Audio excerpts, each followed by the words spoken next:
Good evening, everyone. And we are in the middle of Perek Yud Aleph of Shaar Vehaemunah. So let's recap what we spoke about last week and then move onwards. So we're talking in Perek Yud Aleph about how it is that the fact that Hashem creates the world using the Asara Mamares, how that itself doesn't constitute a problem in terms of Achdus Hashem, because after all, there is who we are. Who we are is Seichel and Midas. That's the essence of our personality. And then we have tools, Machshava and Dibur and Maisa. But these are all tools of how we express ourselves, how we reveal ourselves. That's not who we are. It's not integral to who we are. So the fact that Hashem uses Asara Mamara is also l'chayra that raises the question. So we have here something which is outside the essence of Hashem, and that l'chayra is contrary to the idea of Achdus Hashem. And this idea actually is reflected in this week's parsha.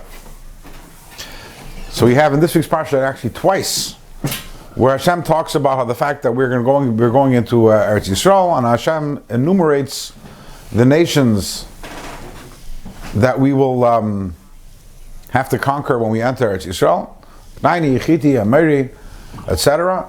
But two times in this week's parsha, Hashem only enumerates Hinni, Gerish, Mepenachas, Ameri, Saknani. I don't remember the exact words, but only 6 are mentioned. And both times, Rashi mentions and says that the one that's omitted is the Girgashi, because the Girgashi, Sagirgashi Amad, Upana mipneim, I remember correctly the words. The Girgashi, they evacuated. They evacuated before when Klal Yisrael arrived. So we know that Klal Yisrael, they sent messengers saying, announcing their intention of coming into Eretz Yisrael. And they said, "You want to do battle? You're more than welcome to do so. But better, why don't you find yourself somewhere else to live?" So one of the nations, one of the 7 nations, did so. The Girgashi, and they left Eretz Yisrael. They went off somewhere to Africa. That's the way, whatever, that's the general, that's the way in halacha you do war. You always start off by asking for peace.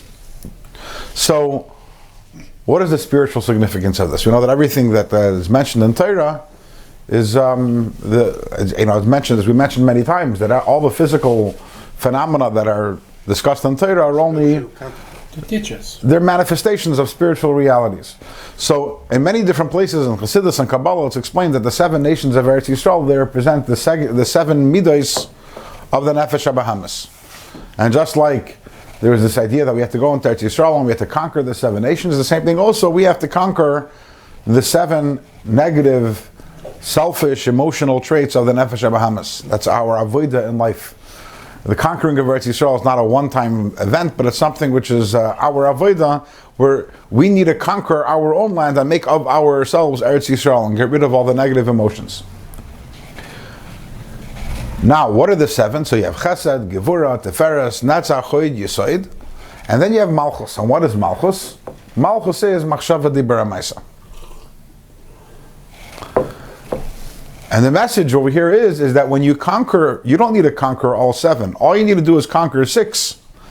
And the 7th one, Malchus, automatically it vacates its place. If you don't have any emotions of the Nefesh HaBahamis, then automatically there is no thought, speech, and action of the Nefesh HaBahamis, because thought, speech, and actions are only tools. And therefore, if you've taken care of conquering all the emotions, if you have no passions anymore, and emotions and feelings of the Nefesh HaBahamis, you don't have to actively go and battle against the Machshava Dibur Maisa, the tools of the Nefesh HaBahamis, because the tools are only implements of the Midas. And as long as the Midas are conquered, the 6 Midas are conquered, the 7th, the Girgashi, this is what's brought down in a Kabbalah Sefer called Kehilas Yaakov. This idea that Girgashi represents Malchus, and therefore it didn't have to be conquered. But moving back to what we're talking about over here, we're seeing that the Machshava Dibur Maisa, here we're not talking so much about Maisa, because Hashem used Machshava and Dibur to create the worlds, as we spoke last week. Dibur, with Dibur Hashem created the Alman Dies Galion, the revealed worlds, and with his Machshava he created the Alman Tesimen, very good, the hidden worlds. Yeah. So Machshav and Dibur, they're only tools. They're not Hashem himself. So how does that work? So we spoke at length, we spoke last week, that that's only from our perception. Only from our perception. From Hashem's perception, so we explained, let's back up a little. We explained that speech, oisius, there's two aspects to oisius. One of them we just discussed at length, which is it's a tool meant to interact with something external.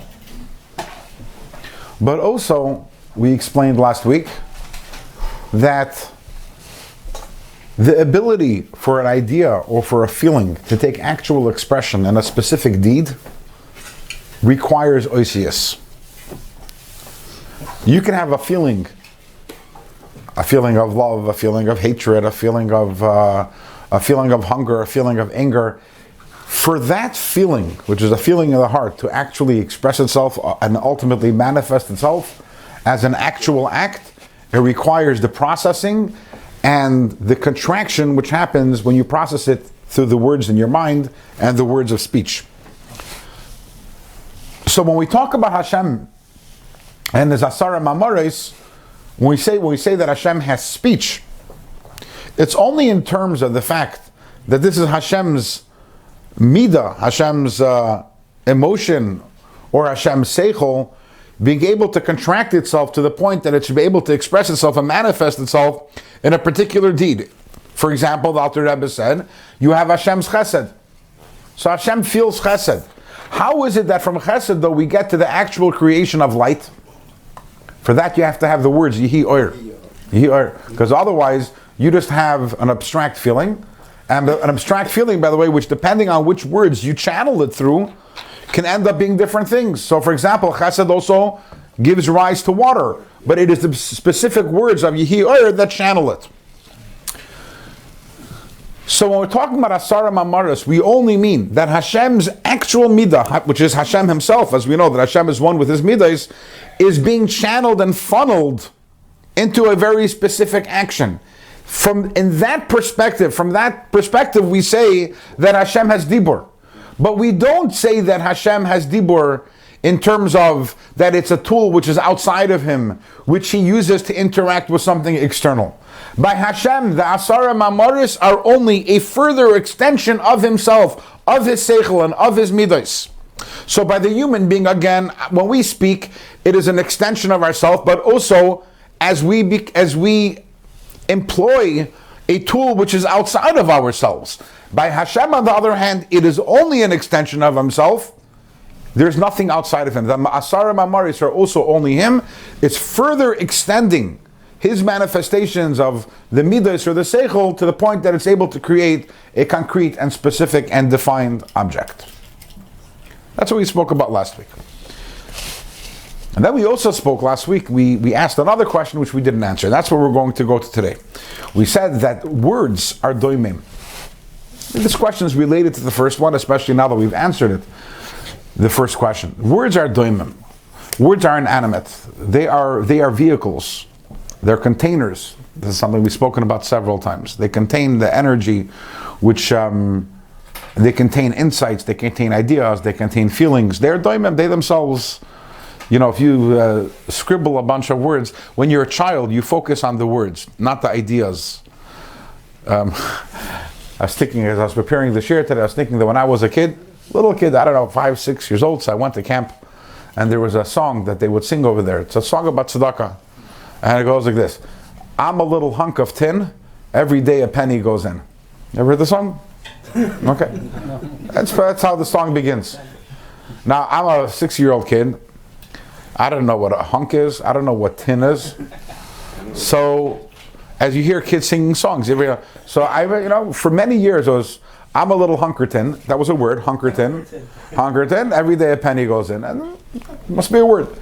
And you sing it with a lot of chayis and energy. And only one day when I was like 12, I'm like, oh, that's what it is, hunk of tin. Okay, now I know what a hunk is and now I know what tin is. But when you're a kid and you don't understand it, so all you have is the words.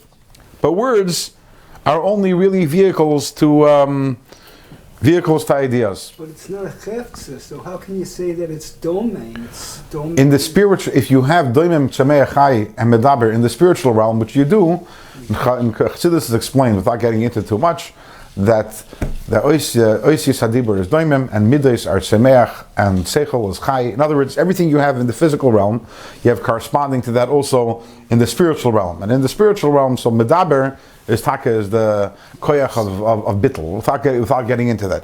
But it shares this capacity with doimim in that it itself has nothing. It has no content. It's only filled with content. So Hashem is using these doimim materials in order to create the world. And once again, where's the achdus Hashem and Hashem employing something which is doimim? And that's what Dr. Rebbe is going to address right now. And let's look inside. We're going to start from Avol Be'emes, which is 4 lines from the bottom of page 176.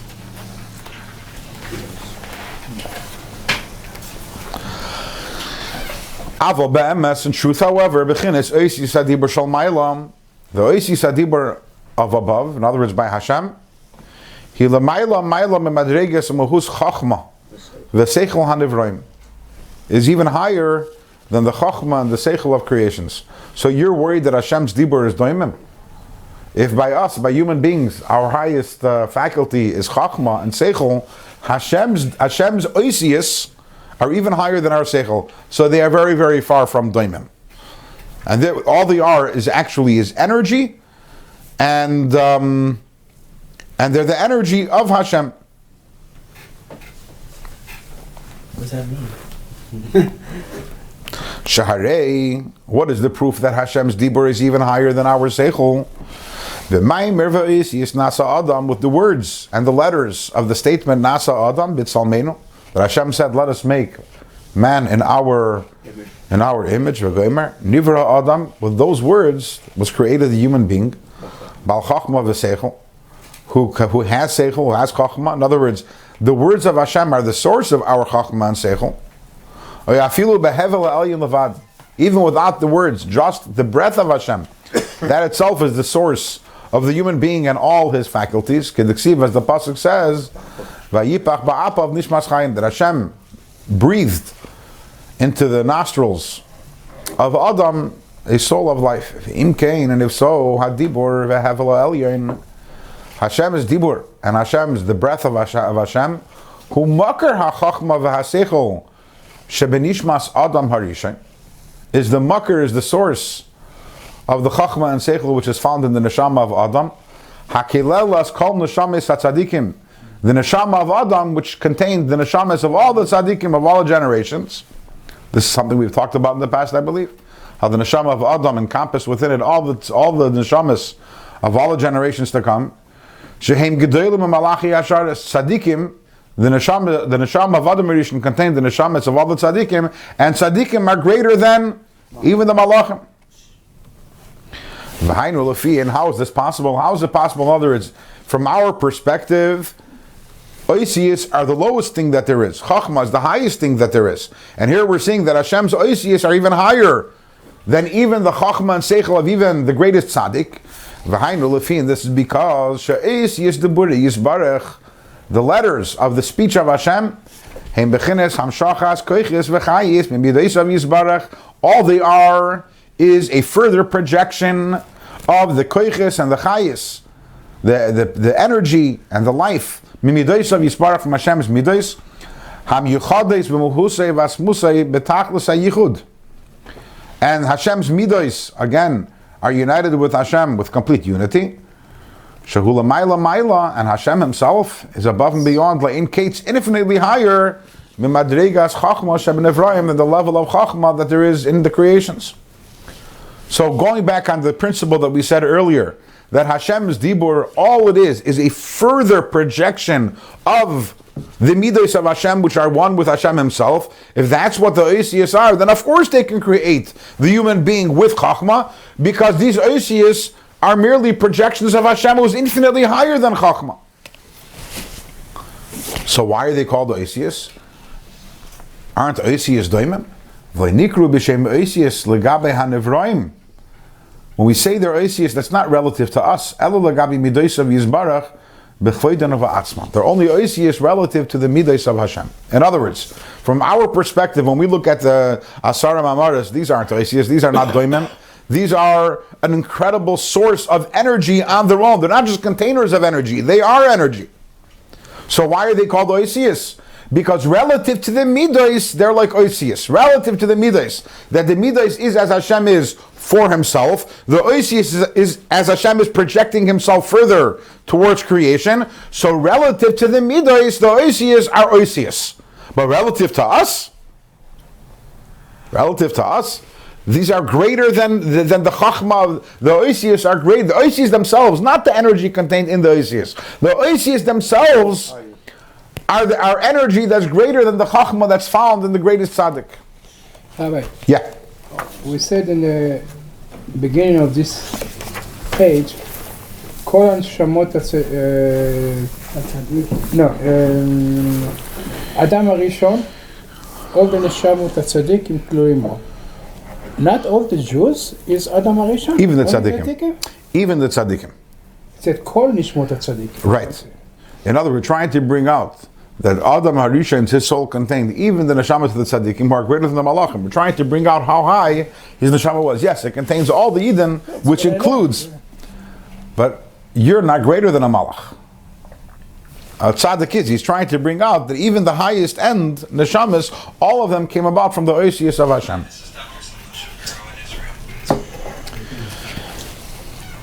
V'hinei, first word in the line, V'hinei, hein chav beis mini amshachas chayis v'koiches shoinim zem mizeh. These 22 letters, what are they? They're different projections of energy from Hashem. 22 different energies, different one from another. Shebehem nivru kol ha'olam es al yedim v'tachtonim. From these energies is created all the higher worlds, lower worlds, v'chol habruim shebetoichem, and everything that was created inside them. So ultimately, when we're talking about the letters, we're talking about they themselves are energies. Again, so that makes it very different than human letters. And human beings, our words are not energies. They contain the energies. They are vehicles of our energy. They express and convey ideas and thoughts and feelings. But they themselves, words themselves, don't have any. If I imagine you put out a bunch of words. Words themselves lack meaning. It's only when you put them together and suddenly you have a story and a narrative. But Hashem's every word itself is meaning. It is energy. 22 different types of energy. That's the power of the Aleph Beis, and as mentioned in previous classes, that's what makes Lashon HaKodesh different than all of the languages. All of the languages, the letters, the words, they're totally random. Lashon HaKodesh, every letter is literally a type of energy. You have 22 different types of energies. And these 22 different energies, the various combinations of them, everything in this world and all the worlds were created from these combinations of energies. Why 22? Well, so what's it between the Asar Mamorus, a mimer, and now you're describing Oisius here now? Every mimer... What's the definition between... Every mimer is a combination of these energies.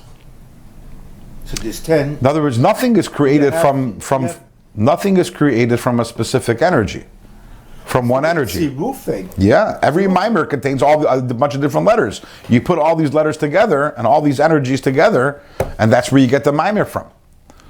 So Yihi Oir is one combination of energies, which brings about Oir, light. That's part of the mimer, or it's a mimer in itself? What is a mimer? A mimer means a statement. Statement. So a statement is a combination of different letters, and those letters are different energies. Mm-hmm. So there are 10 statements, but you have a lot more nivroim from those 10 statements. So that we spoke about already in Perek Aleph. We spoke about chilufim and temuris, remember, and gematriyois, and we're missing one thing. Temuris is a finite number. Shirufim, chilufim, temuris. A lot more creation that comes from that, from the 10. So I'm telling you that we spoke about this. We spoke about this in Perek Aleph, where we said there's the idea of shirufim, chilufim, temuris, and gematriyois. These 10 mamaris. So we take letters from the 10 mamaras and we switch them around, and we combine them, and we use gematria, and then from that there's an infinite amount of creations from the different permutations of the Asar mamaras themselves. So you're borrowing letters from each mimer to another mimer. To Exactly. Another mimer. We spoke about that already twice, and next Perikut Beis we'll be revisiting that again, that concept. So we'll get more clarity about it again next week when we start Perikut Beis. But why 22? Shakach Allah b'rtzeinu chachmasi. But if there is no reason, that's what Hashem desired. Livrei ha'olam, to create the world. B'chaf beis minei hamshach shonos, with 22 different types of projections of energy. Dafka. Leipachis v'lo yeser, not more and not less. There's a significance to the number 22. In fact, also this brought on that in order in order to have the Shekhinah rest, it's brought on a different Mamari Chazal. You need 22,000 Yidden. So, for example, the Levium, when they were counted in Bamidbar, there were 22,000 Levium. Because Eina Shekhinah Sheira, Bepachas, the Shekhinah is not Sheira with less than 22,000 Yidden. Obviously, there are different levels in Shekhinah, because right over here we have 1,000,000 Yidden today. It's a good Shekhinah. We have the Shekhinah also, but there's a certain Madriga Shekhinah which is only Sheira when you have 22,000. That's because there's something special about the number 22. Sorry? We have even by one. Correct. So different levels of Shekhinah. With Mordechai Sadiq, he called 22,000 children together. Sorry? With Mordechai Sadiq. Exactly. Very good. Mordechai Tzaddik called 22,000 children together. Correct. There's a significance to the number 22. Yes. In other places in Tanya, it talks about that. There is 1 and 10 and others. If you want, you can look in the end of Likutei Amarim. I think you were here already. We talked about it in the Perik Nun Gimel. We spoke about it. And also later on in the Gersa Kodesh, Dr. Rebbe addresses the difference in the level of Shekhinah. Vehaemunah Chav Beis Oisius, the 22 letters, the energies of which were created, the energies of which with which were created the world. These are the 22 letters Hakvuis Bepeh Uveloshen that are installed in the mouth and the tongue. Kidetanan Besefer Yetzirah, as we learned in Sefer Yetzirah. And then he says, interestingly, with Munasan Biksav, and moreover, the actual picture of the letter, in other words, the actual shape and form of the letter, Himoira al Sir Hamshacha, it itself tells you about that type of energy which that letter is conveying, as we'll explain later on in the next parak, in Perikut Beis. So everything about the letter comes together. In other words, every letter contains a certain energy. And the actual shape, the form of the letter, the image of the letter, represents that specific energy which that letter is drawing, which is drawn down through the world through that letter. And we'll talk about that more, Mir Hashem, in Perikut Beis. Shegam oisius hadibur v'machshava shebenefesh ha'adam, also the oisius of dibur and machshava, which are by the person, they come from the seichel and midas in the nefesh, from their essence, as explained elsewhere in the Gersa Kodesh Siman. Here the Alter Rebbe is alluding to a deep concept, which is that this is what we're saying, that by Hashem, the letters aren't only vehicles, but they're actually an expression of the nefesh itself. To a certain extent, we find that by the human being also. Words aren't only vehicles, but they're also expressions of the person. The fact that you have two different people and they both convey the same idea but using different words, there's a reason for that.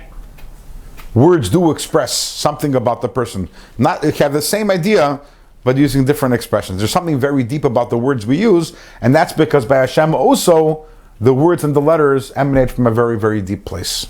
And later on in the Gersa Kodesh, the Alter Rebbe, he points out something interesting. He says, so let's say you want to learn to play, you want to learn to play a musical instrument. You want to play piano, or you want to play a violin, whatever it may be. So your fingers don't naturally do it. It takes a lot of practice and a lot of focus. And then at a certain point, it can reach a place where you have muscle memory already. But ultimately, there's a lot of practice that went into it. But when we speak, when we learn to speak, we never practice. Like, in fact, if I were to tell you all over here, don't move your lips right now. But just try to imagine in your mind, how would you have to move your mouth to say the letter Lamed? Anyone knows? No way. We do it all the time, and we have no idea how we do it. We never practice. It's something which comes naturally to us. And also when we're speaking, the words that we use, we think about the ideas and the words just come naturally. As opposed to other things which in order to do it well, you have to really practice them. There's something about the words that we use that comes from a very deep place inside of us. It's almost like I want to say an idea and the words flow by themselves. The words my choice of words and even my enunciation of the words. And that's because there is a deep source for it. And in that way we're similar to Hashem, that the words themselves are a very deep revelation of energy of within Hashem Himself. They're not only vehicles by us, words are also vehicles, but by Hashem, they're actual energy itself, which is emanating from a very deep place within Hashem. The brain doesn't tell you to say the word. When you want to say a word, it doesn't come out, it's through the brain. Tell me what else there is that you do, and you have no idea how you do it, and it's just natural. And you never practiced it. Seeing. It's not. Out of visual object. You spent a lot of time practicing that. A lot of time. As a baby, every time you move the rattle, that's what you're busy practicing. Yeah. But the idea of practicing to come up with different enunciations. Anyways, so with that we finished Perek Yud Aleph. And we have a lot of time left. And we have a lot more to talk about. Current events. Yes? The Koach HaDibur is a godly attribute then? Koach HaDibur is we're called Medaber. There's something very, very high and unique and special about our capacity for speaking. Mirz Hashem, one day when we get to Geras HaKodesh Siman Hey, there's a whole long siman where the Rebbe talks all about speech and the function of speech and on many different levels. Okay. So, as some of you might be aware, there's a virus that's spreading around. I'm talking about something new, not the old stuff.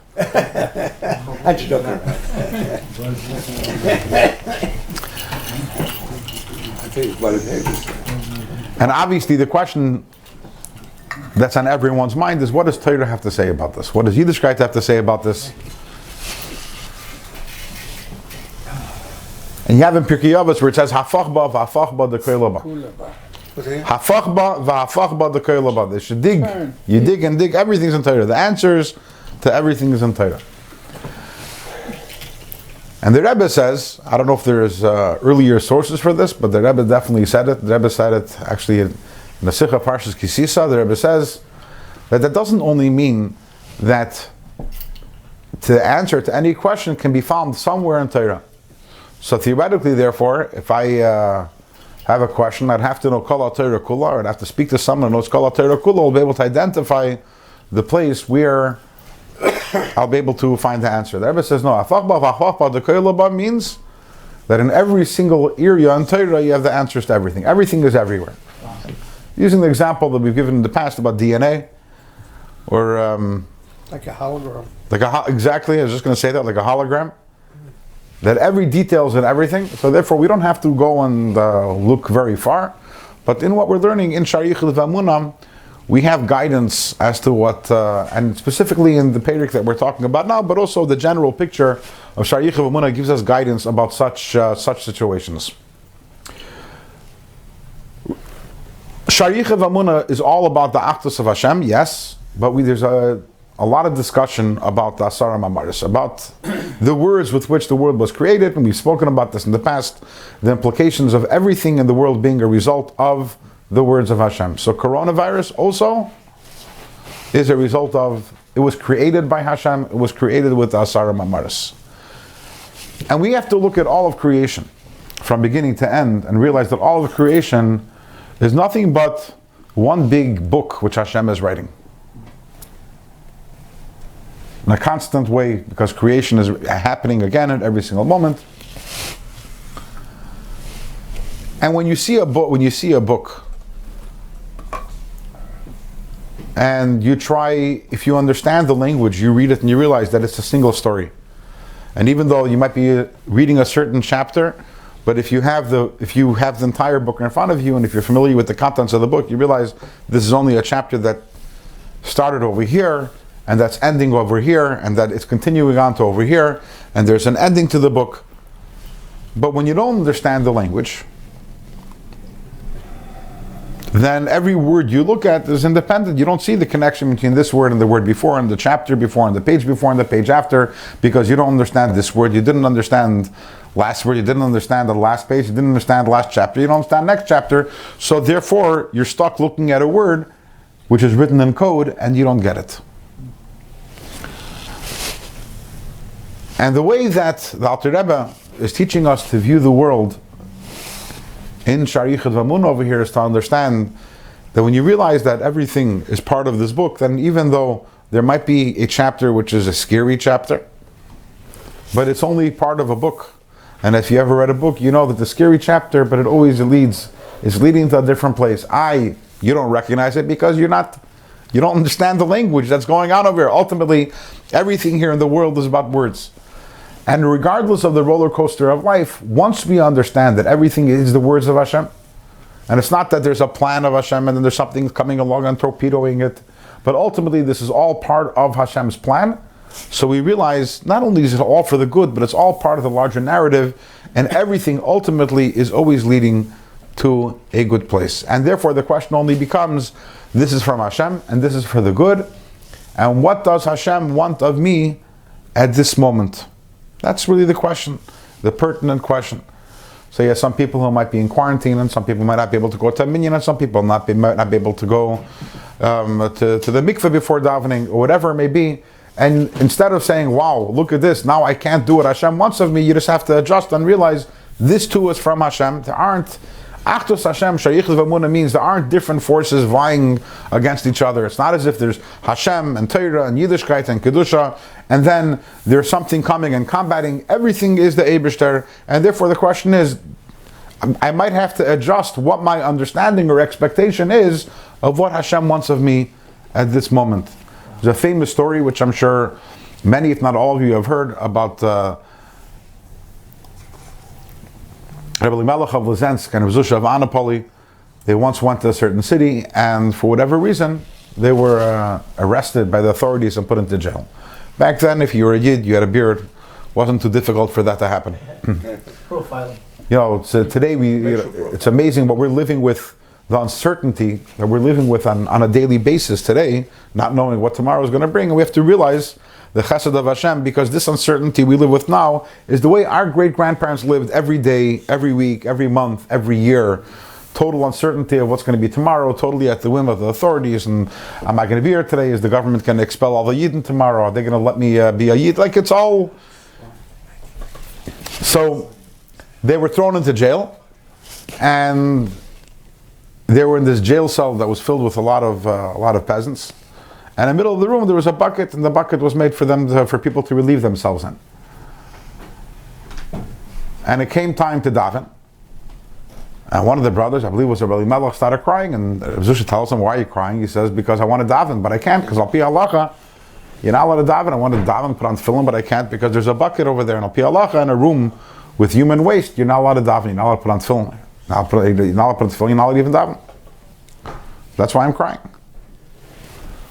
So Rabbi Zusha tells him, I don't understand, so why are you crying? He says, what do you mean, why am I crying? Because I can't daven. He says, but why do you want to daven? I might be a little paraphrasing, like amplifying the story a little. The point, why do you want to daven? You're upset you can't daven because Hashem wants you to daven, but no, obviously Hashem doesn't want you to daven now. So therefore, the same Hashem that yesterday wanted you to daven, you served Hashem yesterday by davening, today you're serving Hashem by following the Shulchan Aruch and not davening. And Melech said, yeah, wow, that's unbelievable, so let's dance. In other words, we have to be besimcha, so we have to be besimcha over serving Hashem with not davening. So they got up and they started dancing. And they started dancing with such energy and such chayis that all the peasants, they got caught up in it. They also started dancing. Meanwhile, the prison guard comes in and sees everyone's dancing. And what's going on? What's going on? Why are you dancing? They said, we don't know. Because those two, they point to Eden because they're dancing. Yeah. Why are they dancing? So the peasants said, we have no idea what they're dancing, but it has something to do with the bucket. So the prison guard said, Really? Yeah, you're dancing because the bucket? I'll show you. I'm going to take the bucket out of the room. So they took the bucket out of the room, and then they were able to daven also. But the point of the story is that we have to know that in every single circumstance we're able to serve Hashem. So whatever it may be, if I can't go to this shul to daven, I can't go to this base madrash, I can't do this, I can't do that. We have to know ultimately all it means is that I have to find the different way right now how to serve Hashem, what Hashem wants me right now, because nothing is against Hashem's plan. That's the main thing we have to understand. It's all Asar Mamaris, it's all one book, written by Hashem, every part of it, the dramatic parts, the traumatic parts, the happy parts, it's all part of the book. And this is Hashem's plan, which we have to be flexible and adjust to, and we have to realize that we are heading ultimately to a good place. And that's really exemplified also in this week's Parsha. And this week's Parsha is called Kisisa. And one of the Rebbe's big ideas, which really with Hayichud Vehaemunah is hard to understand. The Rebbe very often made a big deal. Very often, very often. Shabbos talk about the name of the Parsha. And the significance of the name of the Parsha. Why is the name of the Parsha significant? After all, the name is a handle. It would seem that the name of the Parsha is simply a convenience. Imagine if I tell you, okay, so today, this week is Shemois, Prakim, Chava. It's a way of identifying, but does the name really have any significance? The Rebbe says, what do you mean? Look in Hayichud Vehaemunah, what is the name?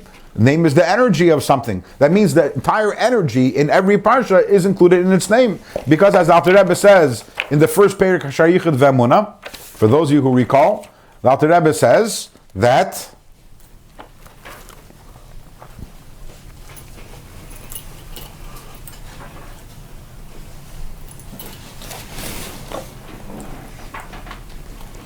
V'chein b'chol hanivroim sheba'olam, in every single creation in the world, Hashemais shenikroyim b'hem b'lashon hakodesh, their Hebrew name, the Lashon hakodesh name. So that is the koyach, that's the chayis, that's the energy, and just like that's true in all of creation, it's certainly true in Torah. So by analyzing a name of a parsha, you can understand the content of the entire parsha. And sometimes you have a question, I look at the name, I don't see how that works with the content, and the Rebbe would speak about that a lot. So the Rebbe, 28 years ago, Shabbos Parshas Kisisa Tavshin and Beis, the Rebbe talks about Kisisa. What does Kisisa mean? Kisisa is to uplift. What are we uplifting? As Reish B'nai Yisrael. In other words, this week's Parsha is about the uplifting of Klal Yisrael. Are there uplifting moments in this week's Parsha? Yeah. Absolutely. Yeah. You have the Yud Gimel Midas HaRachmim in this week's Parsha. You have the second Luchas being given in this week's Parsha. You have the Karni Moshe coming down from Har Sinai and his face is shining with you have Hashem forgiving Klal Yisrael for the Chet HaEgel. You have moments, uplifting moments. But there's no question that this Parsha is a roller coaster.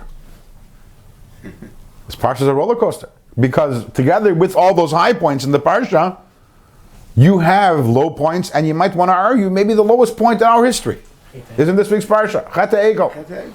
When the ultimate sin, the ultimate betrayal of Hashem 40 days after Har Sinai, you have the breaking of the first Luchas. The Luchas which were Maisa Alikim, Ksufim Be'etzba Alikim. How does it make sense that those parts are part of a Parsha whose entire name is Kisisa? But the Rebbe explains once again, here we have this concept coming in. You have to realize, yes, it's a roller coaster. But even when we're going down, just like a roller coaster, why do you go down? You're going back up. Then the Yerida is a Tzairach Aliyah. And for whatever reason, you can't have the Aliyah without the Yerida. And if you can't have the Aliyah without the Yerida, then what is the Yerida essentially? Part of the Aliyah. In fact, we know there's the famous Yerida Tzairach Aliyah, that the ascent is for the purpose of the ascent. And the Rebbe came along and the Rebbe said, the Yerida is part of the Aliyah. It's not only the Yerida, it's Tzairach Aliyah, that you have to have the Yerida in order to be able to have the Aliyah afterwards. But if viewed properly, you realize that the Yerida is actually part of the Aliyah because it enables the Aliyah. So that is also part of the Aliyah. So therefore, that also is part of the Parsha of Kisisa. Yes, there was this tremendous problem that we made the egel and the luchos were broken. But what was the purpose of that? To bring about something even greater, which is that the Yidden should do tshuva. And through the tshuva, to be able to get the second luchos, and ultimately that they were mishkaper, and that was expressed in the Mishkan. So, since in order to reach the level of Bali Tshuva, which we know the B'makim Shabali Tshuva Aimdim Ein Tzadikim Gemur Michaelim Lamed, the Yidden were Nebach, the Yidden were Tzadikim, and Hashem says, I want you to be Bali Tshuva. That's even greater. How do you become Bal Tshuva? You have to do an Aveira. So the Aveira looks like a Yerida, but ultimately, because the whole purpose of the Aveira was to bring about the Tshuva and to bring about the Salachti Kedvarecha and the Yud Gimel Midas HaRachmim, and that's why, by the way, when Moshe comes down the second time from Har Sinai, his face is shining. Not the first time. Why? Yeah, Kikar Nerpanav. Why wasn't his face shining the first time? Okay, so Rashi addresses it and says it's because when Hashem passed him by and Har Sinai, when he said Yud Gimel Midas HaRachmim, so it says V'tzakoisi Chapi. Hashem says, I'm going to cover you with my hand. Obviously, these are all anthropomorphic terms until I pass by, and from that Moshe received Kar Nerpanav. But in a deeper sense, because the first time Moshe came down, and Klal Yisrael at that time was only in the Madrega of Tzadikim. He didn't have it. The second time when he came down with the second Luchos, when Klal Yisrael was in the Madrega of Baal Tshuva, and we know when Klal Yisrael is on a higher level, so Moshe Rabbeinu also is lifted to a higher level. As we discussed last week or 2 weeks ago, Sheish Meis Elef Ragli. We are the feet of Moshe Rabbeinu. Klal Yisrael is the feet of Moshe Rabbeinu.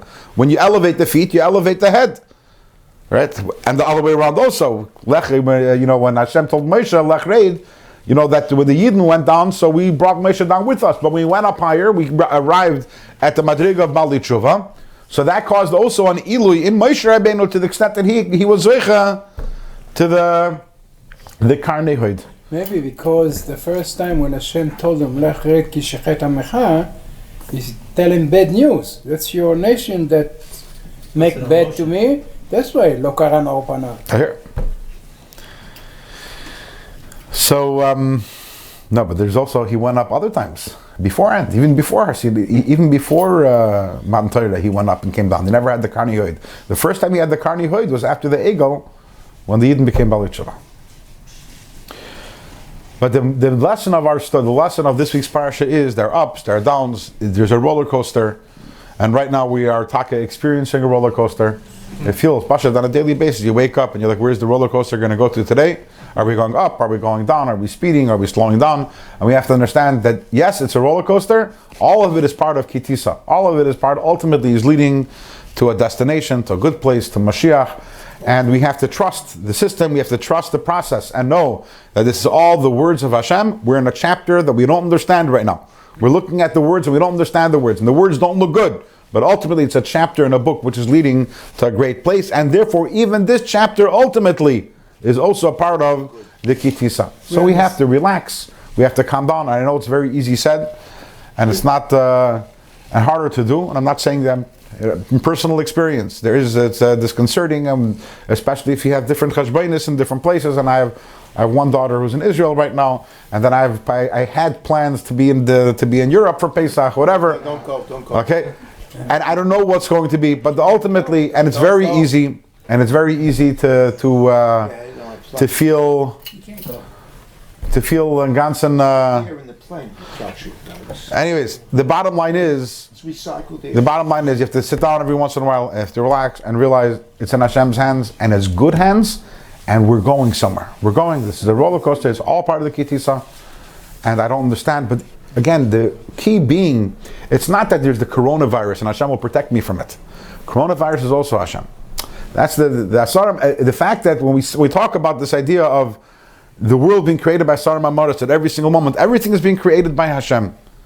So nothing can hurt me because if Einod Milvadei, then of course nothing can hurt me, because Hashem is not going to hurt me. So when you have that confidence, how do you define an Einish? It's not going to hurt you. Einish from Hashem is not a bad thing either. Hashem doesn't do bad things. Einish from Hashem is only Chesed also. I understand, but it does. Yep. I didn't say that nothing. I didn't say that it can't hurt. I didn't say that. But we have to have the munah and the bitachon and realize. We're in Hashem's hands, and not that Hashem is protecting us from everything, but everything is Hashem, and it's all part of the plan, and we have to adjust to the plan and ask ourselves, what does Hashem want of me today? Yes? So, according to this, that it's Hashem created this, is there something as people that we could do to reverse this, instead of going and buying toilet paper and water? Something maybe in the Tanya, without the river brings down, there's some act that we can do to reverse this whole process. Of course. So there's a Gemara that says, Chash b'reishai Yasek Batorah. Yasek b'Torah. If you have a headache, what should you do about it? Go learn Torah, the headache will go away. And then the Gemara continues, Chash b'meyav. You have a stomach ache. Guess what you should do? Yasek b'Torah, go learn Torah. Chash, and it goes to different parts of the body. Each one, the answer is Yasek b'Torah. So the Rebbe spoke about this once, and the Rebbe said, the Metzias, we find that if you have a headache and you're going to learn Torah, lav dafka, the headache will go away, and maybe a headache will get worse. Maybe headache. So what does it mean? You get worse. So, the Rebbe says, it says, Zois ha-Torah Adam. I'm not getting into the whole, we'll get it later in the Geras HaKodesh. Torah is also called Adam.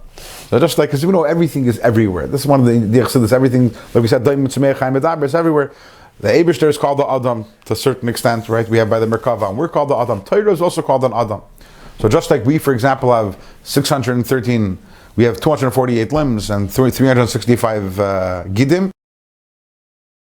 Torah has Ramach Mitzvah Say and Shasam Mitzvah Leisasa. We correspond. You have a headache, sure, learn Torah and the headache will go away, but you have to find that part in Torah which corresponds to your head. If you don't know that part, then take a Tylenol. Okay? So you want to know what to do. So the truth is, this is what you need the greater people in the generation, or maybe can point and say exactly what there is to do. Correct. Definitely we could, in other words, there's the standard, which is B'Mosef and Torah. There's a shortage of Tylenol and Motrin. I'm just telling you, I know from the pharmacies. Anyways, in other words, the generic answer is add in Torah, add in Tefillah, add in Tzedakah. That's the standard. Now, you want to know, is there something specific? So I was thinking of one specific idea, and that is that there's something interesting about this particular this virus and its manifestation in today's world, that it's very connected to connectivity and unity. On the one hand, this incredible spread of the virus shows on just how connected we all are, just how interconnected we all are, and how my little act can impact the entire world, literally. And which is why, if a person has the virus, it's so important to contain them, because every person literally can impact the entire world. We're all showing the connection between us and everyone else. And then, but on the other hand, what is the result of this virus is, would seem, a very increased amount of disconnectivity. People are being quarantined. Large gatherings are being disallowed in many communities. The children aren't getting together in many communities. The schools are being closed, different in the United States, outside the United States, which is leading to Yashnai Am Echad Mefuzar and Mefeirad, people all over the place alone. You appreciate more what you have. But it seems that there's an Achdus theme over here. There's an Achdus theme over here, which we have to strengthen.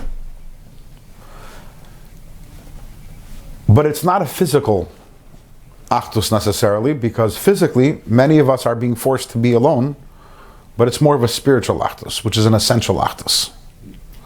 An Neshama Achdus, which transcends barriers, and I can be in my room, and you can be in another room, because when there's a very deep connection and relationship between two people, so distance doesn't make a difference.